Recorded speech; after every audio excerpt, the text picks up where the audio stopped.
शंकर के पास बहुत समय से एक बहुत ही भली अच्छी गाय थी जिसका नाम मधु था। मधु ने काफी सालों तक शंकर को भर भर के दूध दिया। जब वो बहुत गरीब हुआ करता था तब से मधु उसके पास थी और मधु की वजह से शंकर की गरीबी दूर हुई। उसका दूध इतना टेस्टी और मीठा दूध था कि सारे गांव वाले उसी के घर से दूध ले जाना पसंद करते थे। लेकिन अब समय ऐसा आ गया था कि मधु ना तो बच्चे दे सकती थी और ना दूध। वो बूढ़ी हो चुकी थी। लेकिन मधु की ही जनी हुई दो बेटियां चांदनी और रोशनी शंकर के घर में थीं। दोनों गायें अब शंकर का घर चला रही थी। अच्छा खासा दूध देती थी दोनों। इस बात से मधु को गर्व भी होता था कि उसकी बेटियां उसकी जगह दूध दे रही हैं। चांदनी, आज तो तुमने बहुत दूध दिया बहन। मुझे लग रहा है तुमने आज ज्यादा ही चारा खा लिया था। हाँ दीदी, आज मैंने कुछ ज्यादा ही खा लिया था। भूख ही इतनी तेज थी आज कि खाते खाते पता ही नहीं चला। मेरी बच्चियों, मुझे इस बात का गर्व है कि मैं मालिक को दूध नहीं दे सकती। अब बूढ़ी हो गई हूँ, पर तुम दोनों मेरा अंश, मेरा नाम रोशन कर रही हो। मालिक को इतना दूध देके उनका घर चला रही हो। मैं तो किसी काम की नहीं रही अब। ऐसा ना कहो माँ, जितना तुमने मालिक के लिए किया है उतना तो हम दोनों भी मिलके नहीं कर सकती। और जो मालिक मेरे लिए कर रहे हैं, हालांकि मालिक को मुझसे कोई फायदा नहीं हो रहा, मुफ्त का पाल रहे हैं मुझे। उनकी जगह कोई दूसरा होता तो मुझे कब का कसाई को बेच चुका होता। पर मालिक मुझे कितना प्यार करते हैं, अब भी मेरी कितनी देखभाल करते हैं। शंकर जितना प्यार चांदनी और रोशनी को करता था उतना ही वो मधु को भी करता था। उसको अपने पुराने दिन याद थे जब उसकी बहुत खस्ता हालत थी। उसको मधु के किए का बहुत एहसास था। मधु ने उसके बाद चांदनी और रोशनी को जन्म दिया। मधु की दोनों बेटियां अब अपनी माँ का फर्ज निभाती हैं और मालिक को वो भी मधु की तरह खूब सारा दूध देती हैं। शंकर सुबह सुबह दोनों गायों से दूध लेता और अपने ऑटो में दूध डाल के शहर ले जाके बेच देता। विधि, ओ विधि। हाँ जी, कहिए। मैं जा रहा हूँ दूध लेकर शहर। शायद आज मुझे आने में थोड़ी देर हो जाए। तुम ऐसा करना, चारा काट के रख देना, फिर घर आके मैं खुद ही चारा ले आऊंगा। ठीक है। शंकर दूध निकाल के ऑटो में डाल के ले जाता है और विधि चारा काटने चली जाती है। थक गई। चारा तो मैंने काट दिया। अब ऐसा करती हूँ, चारा खुद ही घर ले जाती हूँ। पता नहीं शाम को वो कब आएंगे थके हुए। विधि चारा सर पे उठा के खुद ही घर ले जाने लगी। थोड़ा भारी होने की वजह से चारा एक जगह सर से गिर जाता है। ओहो, ये घास तो सारी गिर गई। अब फिर से समेटनी पड़ेगी। नमस्ते विधि बहन। दूंगा, मैं भी आपके और भाई साहब के बारे में ही सोचकर बोल रहा हूँ, नहीं तो सारी उम्र पालते रहोगे मुफ्त में। ठीक है भाई साहब, मैं उनसे बात करके बताती हूँ। विधि चारा सर पे बांध के घर चली जाती है, पर उस व्यापारी की बात उसे कहीं न कहीं सही लग जाती है। शाम को जब शंकर घर आता है तो विधि उससे मधु को बेचने की बात करती है। विधि, तुम पागल हो गई हो क्या? तुमने ये बात सोची भी कैसे? किसने तुम्हारे दिमाग में ये बात घुसा दी और तुम उसी के कहने पर चल रही हो? उसका क्या है, यहाँ से सस्ते भाव में ले जाएगा, आगे डबल में बेचेगा। ये व्यापारी ऐसे ही होते हैं। तो कौन तुम्हें इसका लाख रुपए देगा? मुफ्त का खिलाने से अच्छा है 7,000 तो आ जाएंगे ना। कैसी बातें कर रही हो तुम? भूल गई, आज हम जो कुछ भी है मधु की वजह से ही है, और चांदनी और रोशनी भी उसी की देन है। ओहो मेरे दयालु पति, तुम भी ना, जैसा मैं कहती हूँ वैसा ही करो। वैसे भी उससे हमें कोई फायदा नहीं हो रहा है। अच्छा, कल को मैं भी किसी वजह से अगर काम ना कर पाऊं, बीमार रहने लगूं, तो तुम मुझे भी घर से निकालने की बात करोगी? बस, मैंने कह दिया, मधु यहीं रहेगी हमेशा मेरे साथ, मेरे घर में। वो इस घर के लिए बहुत शुभ है। ठीक है, अगर ऐसी बात है तो मैं भी देखती हूँ कैसे नहीं जाएगी आपकी बूढ़ी गाय इस घर से। दिन रात विधि अपने पति के साथ जिद करती है मधु को बेचने की। फिर एक दिन शंकर बीवी के आगे मजबूर हो जाता है और उसे बीवी की बात माननी ही पड़ती है। अगले ही दिन विधि उस व्यापारी को घर बुला लेती है। चांदनी, देख तो जरा, ये कौन आया है हमारे घर पे? हाँ दीदी, और इसके हाथ में तो रस्सी भी है। कहीं मालिक ने हम में से किसी को बेचने के लिए व्यापारी तो नहीं बुलाया है? नहीं मेरी बच्चियों, ऐसा ना सोचो। मालिक और मालकिन बहुत अच्छे हैं, उन पे खामखा शक ना करो। मैं उन्हें बरसों से जानती हूँ, वो हम में से किसी को भी बेच नहीं सकते। हाँ माँ, तुम सही कह रही हो। शायद भगवान ना करे ऐसा दिन कभी आए जिस दिन हमें एक दूसरे से अलग होना पड़े। हम तो मर ही जाएंगे। व्यापारी शंकर की पत्नी को मधु के बदले 7,000 रुपए देता है। अरे वाह, बड़े दिनों बाद इतनी बड़ी रकम हाथ आई है। लेकिन शंकर इस बात से बहुत दुखी था। उसे बहुत बुरा लग रहा था कि ये कैसी औरत है, चंद पैसे के लिए घर की लक्ष्मी को ही बेच रही है। थोड़ी देर बाद शंकर मधु के पास आता है और उसके सर पे हाथ फेरता है। मुझे माफ कर दो मधु, पत्नी की जिद के आगे मुझे तुम्हें बेचना पड़ रहा है। उसे लगता है कि तुम अब बूढ़ी हो गई हो, हमारे किसी काम की नहीं हो अब। हो सके तो मुझे माफ कर देना। ये सुन के मधु, चांदनी और रोशनी को बहुत बड़ा झटका लगता है। माँ, तुम्हें तो बड़ा यकीन था ना मालिक पे। देखा कैसा यकीन तोड़ दिया एक ही झटके में। आपने इनके लिए इतना कुछ किया, दूध के साथ अपना खून भी निचोड़ के दिया। जब इनका घर गृहस्थी बन गई तो अब इनको लगने लगा आप किसी काम की नहीं हो। कल को ये लोग हमारे साथ भी ऐसा ही करेंगे। अब क्या होगा माँ? ये व्यापारी आपको कसाई को दे देगा। हाँ माँ, सच कहते हैं, इंसानों को जिस चीज से फायदा होता है उसको रखते हैं। अगर वो चीज किसी काम की ना रहे उसे नहीं रखते। बहुत मतलबी होते हैं ये इंसान। बुरा तो मुझे भी बहुत लग रहा है मेरी बच्चियों, पर मेरी भी समझ में नहीं आ रहा मालिक ऐसा क्यों कर रहे हैं। तभी व्यापारी मधु को रस्सी से बांध के वहां से ले जाने लगता है। चांदनी और रोशनी बहुत रोती हैं। माँ, हम आपके बिना कैसे रहेंगे? जाते जाते मधु की आंखों में बस आंसू थे। वो तो अपने मालिक से उसके बेचने का शिकवा भी नहीं कर पाई। व्यापारी उस बुजुर्ग गाय को रास्ते में खूब मारते मारते ले जाता है। घर पहुंच के उसे गौशाला में बांध देता है और खूब सारा चारा खिलाता है। लेकिन मधु को पता था कि उसे खूब खिलाएगा पिलाएगा, फिर कसाई को उसे बेच के मोटी रकम हासिल करेगा।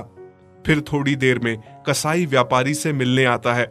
व्यापारी उसे कहता है कि कुछ दिनों में आके उसे ले जाए।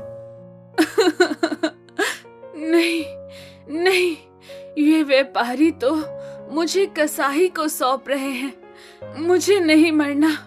मालिक, आपने ऐसा क्यों किया? मेरी क्या गलती थी? हाँ, मुझे इतनी जल्दी हार नहीं माननी चाहिए।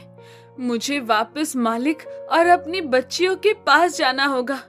न जाने मेरी बच्चियों का मेरे बिना क्या हाल है। उधर चांदनी और रोशनी का अपनी माँ के बिना बहुत बुरा हाल था।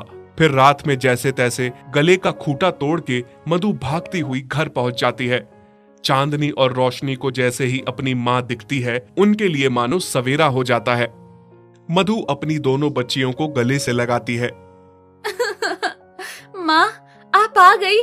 अब हमें छोड़ के कभी मत जाना, हम आपके बिना मर जाएंगे माँ। हाँ मेरी बच्चियों, मैं अब कभी भी नहीं जाने वाली हूँ। सुबह जब शंकर दूध निकालने गौशाला में आता है और वहां वो मधु को देखता है तो बहुत खुश हो जाता है। उसके सर पे हाथ फेर के प्यार देता है। विधि, विधि देखो तो कौन आया है। अरे क्यों चिल्ला रहे हैं आप? कौन आया है? हाँ, ये मधु ये वापस कैसे आ गई?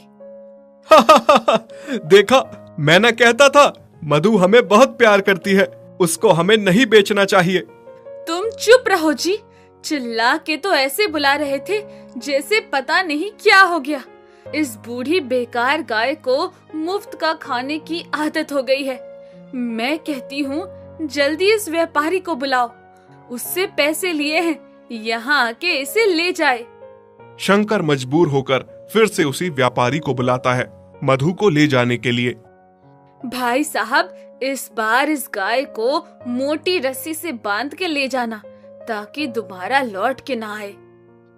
माँ, ये फिर से आपको भेजने की तैयारी में है। कोई बात नहीं बेटी, मालिक ने अगर मेरे लिए यही सोचा है तो यही सही। इस बार मैं लौट के नहीं आऊंगी, बस मेरे जाने के बाद तुम दोनों अपना ख्याल रखना। नहीं माँ, ऐसा ना कहो। व्यापारी मधु को फिर से ले जाता है, पर इस बार मधु जाने में कोई जिद नहीं करती, क्योंकि उसे पता था उसकी जिद करने का कोई फायदा नहीं। वो अगर फिर से लौट आई तो मालकिन उसे फिर से भिजवा देगी। इधर चांदनी और रोशनी का रो रो के बुरा हाल था। दोनों ने माँ की याद में खाना पीना छोड़ दिया था। दोनों बीमार हो गई थी, दूध देना छोड़ दिया था। देखिए ना जी, किसकी नजर लग गई हमारे घर को। चांदनी और रोशनी कितनी बीमार है, खाना पीना छोड़ दिया है दोनों ने। इतना अच्छा कारोबार हमारा बंद हो गया है। ये और कुछ नहीं, मधु का फिटकार लगा है हमें। बोझ थी ना वो तुम्हारे लिए, जबरदस्ती उसे बेच दिया। जिसने शुरू से हमारा साथ दिया, बाद में जब वो तुम्हारे किसी काम ना आने लगी तो उसे बेच दिया। खुद गर्ज औरत, इनको भी इनकी माँ से अलग कर दिया। ये तो होना ही था, मुझे अपने साथ पाप का भागीदार बना दिया तुमने। आप सही कह रहे हैं जी, बहुत बड़ी गलती हो गई है मुझसे।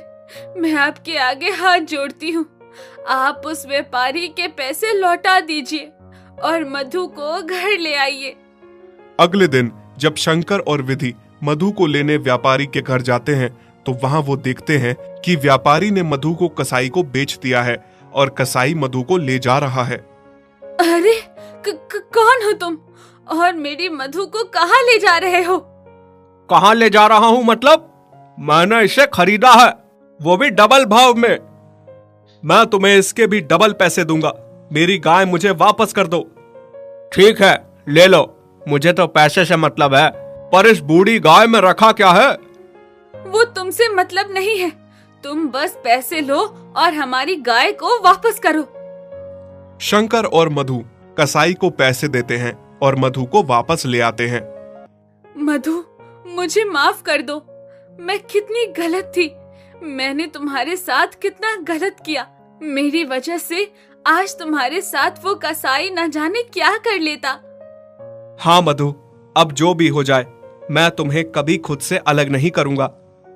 जब चांदनी और रोशनी अपनी माँ को वापस पाती हैं, तो बहुत खुश हो जाती हैं और दोनों अपनी माँ के गले लग जाती हैं। राम जी के पास एक गाय थी जिसका नाम चांदनी था और एक बैल था जिसका नाम चांद था। चांदनी बहुत जल्द एक बच्चा देने वाली थी। राम जी अपनी गाय और बैल से बहुत ही प्यार करता था। चांदनी और चांद एक दूसरे से बहुत प्यार करते थे। चांद तो मानो पति की तरह चांदनी का ख्याल रखता था। एक दिन राम जी अपनी पत्नी लक्ष्मी से कहता है, लक्ष्मी, ओ लक्ष्मी, अब जल्द ही हमारे भाग खुलने वाले हैं। बहुत जल्द चांदनी को बच्चा होने वाला है। उसके बाद चांदनी खूब सारा दूध देगी। उस दूध को बेचने मैं शहर जाऊंगा। हम खूब सारे पैसे कमाएंगे। हाँ जी, आप सही कह रहे हैं। फिर कुछ दिन बाद चांदनी एक छोटे से बछड़े को जन्म देती है। राम जी और लक्ष्मी बहुत खुश हो जाते हैं। कुछ ही दिनों में राम जी की अच्छी खासी कमाई चलने लगती है।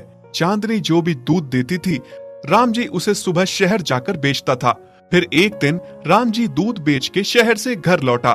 तभी पीछे से एक आदमी राम जी को आवाज लगाता है, राम जी भाई सुनिए तो। हाँ बोलो, क्या बात है भाई? भाई, मैं यहाँ से गुजर रहा था तभी मेरी नजर तुम्हारे बैल पर पड़ी। तुम्हारा बैल मुझे बहुत अच्छा लगा। मैं बैलों का व्यापारी हूँ। मैंने देखा तुम्हारे पास तो एक ही बैल है। तुम एक बैल का क्या करोगे? मैं तुम्हें इसके अच्छे दाम दूंगा। अगर तुम चाहो तो मुझे बेच दो। नहीं नहीं भाई, मुझे अपने बैल से बहुत प्यार है। उसके यहाँ रहने से मेरा कोई नुकसान नहीं है। मैं उसे नहीं बेचना चाहता।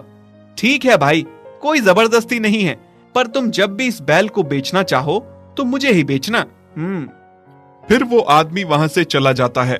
पीछे खड़ी लक्ष्मी सारी बातें सुनती है और रात को खाना खाते समय राम जी से कहती है, आपने उस आदमी को बैल बेचने से मना क्यों किया जी? तो तुम क्या चाहती हो, मैं चांद को बेच दूं? जानती हो ना, जब हमारे पास कोई नहीं था तो हमें छोटा सा चांद रास्ते में मिला था, और फिर जब से हम उसे घर लाए हैं तो मानो हमारी किस्मत ही बदल गई। उफ, आप कितना दिल से सोचते हैं जी। ऐसा कुछ नहीं है, और अगर कुछ ऐसा है भी तो क्या? सारी उम्र उस बैल को मुफ्त में पालते रहना है क्या? उसका तो हमें कुछ फायदा भी नहीं है। उफ, सेठ कितना अच्छा दाम दे रहा था। मैं कह देती हूँ, आप कल ही सेठ से बात करिए और इस चांद को बेच दीजिए। राम जी चांद से बहुत प्यार करता था। वो उसे बेचना नहीं चाहता था। पत्नी के दबाव में आके चांद को सेठ को बेचना पड़ता है। अगले दिन सेठ बैल को लेने आता है। सेठ चांद को ले जाने के लिए रस्सी खोलता है। तभी चांदनी चांद से कहती है, ये कौन है? और चांद तुम्हारी रस्सी क्यों खोल रहा है? मुझे तो ऐसा लग रहा है मालिक ने मुझे बेच दिया है। ये मेरा नया मालिक है। नहीं नहीं चांद, ऐसा मत कहो। तुम चले गए तो तुम्हारे बिना मेरा और हमारे बच्चे का क्या होगा? ऐसा नहीं हो सकता। चांदनी, मैं भी तुम दोनों के बिना कैसे रहूंगा? पर मालिक ने ऐसा क्यों किया? हाँ, शायद मैं उनके अब किसी काम का नहीं रहा हूँ, इसलिए मुझे बेच दिया। फिर सेठ रस्सी खोल के चांद को वहां से ले जाने लगता है। ये सब देख के राम जी को बहुत दुख हो रहा था। चांद पीछे मुड़ मुड़ के चांदनी और अपने बच्चों की ओर देख रहा था। चांदनी का भी रो रो कर बुरा हाल था। वहीं दूसरी ओर लक्ष्मी खुश थी कि चांद को बेच के अच्छा दाम मिला। रास्ते में चांद को सेठ ने खूब मारा। घर पहुंचने में पूरा दिन लग गया। चांद को बहुत बड़ी गौशाला में बांध दिया गया, जहां और भी बहुत सारे बैल थे और खाने को सूखी घास दी गई। चांद का उस अनजानी जगह पर बिल्कुल भी मन नहीं लग रहा था। उसने वो सूखी घास नहीं खाई और पूरी रात वहां से भागने की योजना बनाने लगा। वहीं दूसरी तरफ चांदनी ने भी चारा नहीं खाया। वो भूखी प्यासी ही थी। चांद जिस रस्सी से बंधा था उसे उसने खींचकर तोड़ दिया। अगले दिन जब चांदनी ने देखा तो चांद उसके सामने था। चांदनी को अपनी आंखों पर यकीन नहीं हो रहा था कि चांद लौट आया था। अब मैं तुम्हें छोड़कर नहीं जाऊंगा। सच? तभी राम जी बाहर आकर देखता है चांद लौट आया है। उसे अपनी आंखों पर यकीन नहीं हो रहा था। लक्ष्मी, अरे ओ लक्ष्मी, देखो तो कौन आया है। कौन आया है? देखो, चांद लौट आया है। अब मैं उसे जाने नहीं दूंगा। तुम क्या इसके लौटने पे खुश हो रहे हो? सेठ को बुलाओ, इसको यहाँ से ले जाए। हाँ, इस बैल को फ्री का खाना खाने की आदत है, तभी वापस आ गया है। अगले दिन सेठ फिर से चांद को ले जाने आता है। ये फिर से आ गया। नहीं नहीं, मैं नहीं जाऊंगा। हे भगवान, मालिक ऐसा क्यों कर रहे हैं? क्यों हमें अलग कर रहे हैं? सेठ चांद को फिर से ले जाने लगता है। इस बार वो उसे मारता नहीं है। घर पहुंच के उसे गौशाला में बांध देता है। उसे फिर से सूखी घास खिलाई जाती है। चांद को इस बार एक मोटी रस्सी से बांध दिया जाता है ताकि वो भाग न सके, पर फिर भी वो वहां से भागने के बारे में सोचना नहीं छोड़ता।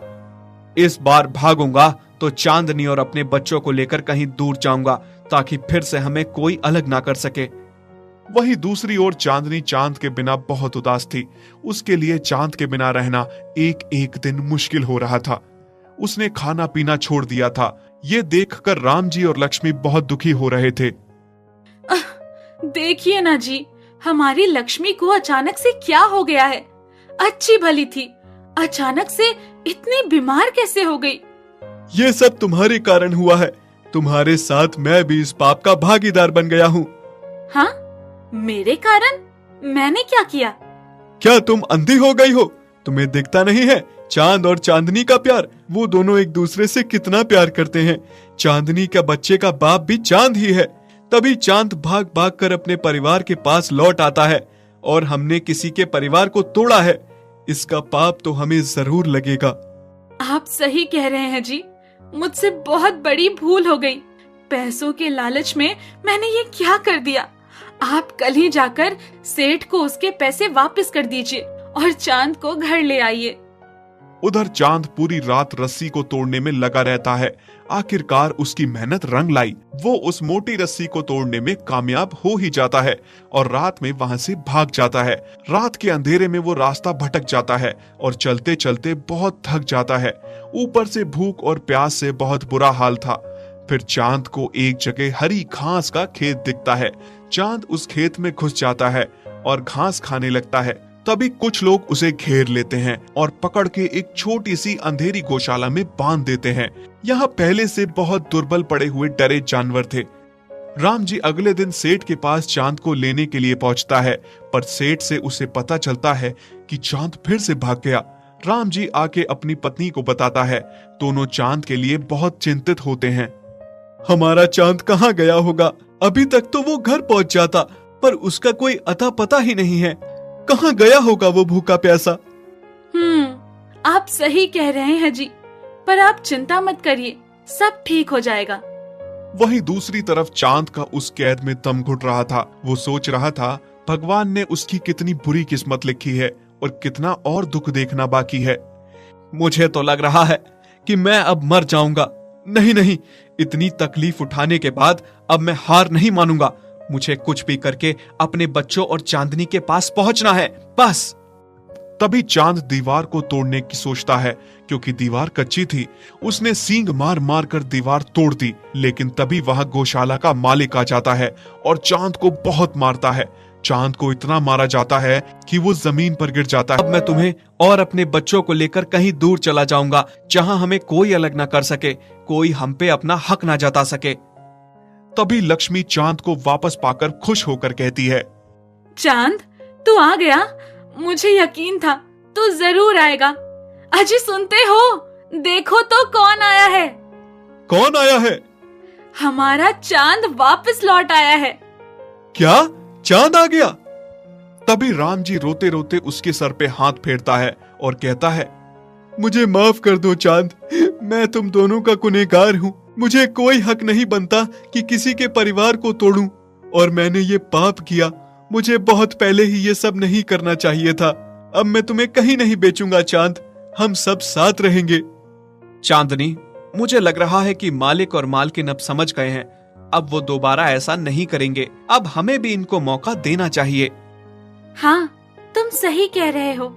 और वैसे भी गलती भी तो इंसानों से ही होती है, और अंत भला तो सब भला। और फिर सब खुशी से रहने लगते हैं। यदि आप ऐसी कहानियां और देखना चाहते हैं तो हमारे चैनल को सब्सक्राइब करें और बेल आइकन पर क्लिक करें, ताकि हमारी सारी नई वीडियोस आप सबसे पहले देख सकें।